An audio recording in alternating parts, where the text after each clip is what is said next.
এখানে নির্বাচনী আইন শৃঙ্খলা ডিউটিতে আমরা নিয়োজিত আছি।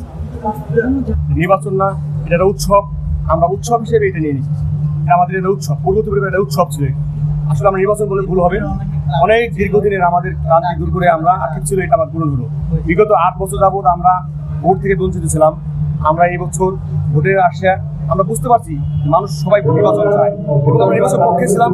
আশাবাদী সুন্দরভাবে আগামীতেও সুন্দরভাবে নির্বাচন হবে ইনশাআল্লাহ।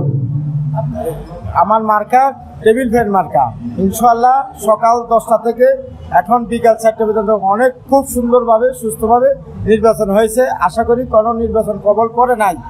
বাকি আল্লাহ পাকি দিচ্ছেন, নির্বাচন খুব সুন্দর হচ্ছে।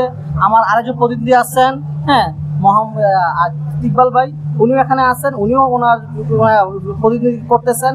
দেখি আলহামদুলিল্লাহ আমার ভাইকে কি আছে, আপনার জন্য দোয়া করবেন। আপনারা চেষ্টা করবেন, বাংলাদেশ ইলেকট্রিক্যাল অ্যাসোসিয়েশন বাংলাদেশের সর্ববৃহৎ বাণিজ্য সংগঠন, সারা বাংলাদেশে আমাদের 8-10 হাজার মেম্বার রয়েছে। আমরা সব জায়গায় সময় মতো পৌঁছাতে পারি না। আমাদের প্রতিনিধি হয়ে আপনারা এখানে ব্যবসায়ীদের যে কোনো সমস্যায় পাশে দাঁড়াবেন। এই দুইজনের মধ্যে সর্বমোট সংগৃহীত ভোট সংখ্যা হল 63টা। সেই প্রার্থীর ভোট সংখ্যা ভোট ডাউন হয়েছে 63। এর দেশে 56 ভোটে উত্তীর্ণ হয়েছে আপনাদের মাঝে। যে আজকে থেকে আমাদের অনুযায়ী এই সংসদের সভাপতি প্রার্থী ছিলেন এবং সভাপতি দায়িত্ব গ্রহণ করেন মোহাম্মদ মিজানুর রহমান ভূঁইয়া।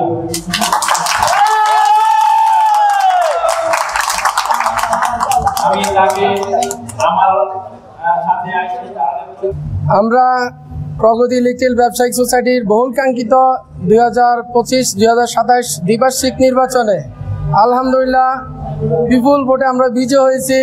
আমাদের সম্মানিত সভাপতি পদপ্রার্থী মোহাম্মদ মিজানুর রহমান ভাই এবং কি আমাদের সাধারণ সম্পাদক পদপ্রার্থী জনাব শফিকুল ইসলাম দবির ভাইয়ের জন্য হলো শুভকামনা এবং সকল সম্মানিত সদস্যদেরকে জানাই অভিনন্দন এবং শুভেচ্ছা। আগামী 2 বছর আপনাদেরকে ইনশাল্লাহ একটা আমি সাংগঠনিক সম্পাদক হিসেবে ডিজিটাল একটি সংগঠন একটি উপহার দিয়ে যাবো ইনশাআল্লাহ। আগামী 1 মাসের মধ্যে সকল সদস্যদের হাতে একটি করে একটি স্মার্ট একটু ভোটার কার্ড তৈরি করে দিয়ে দেবো ইনশাআল্লাহ।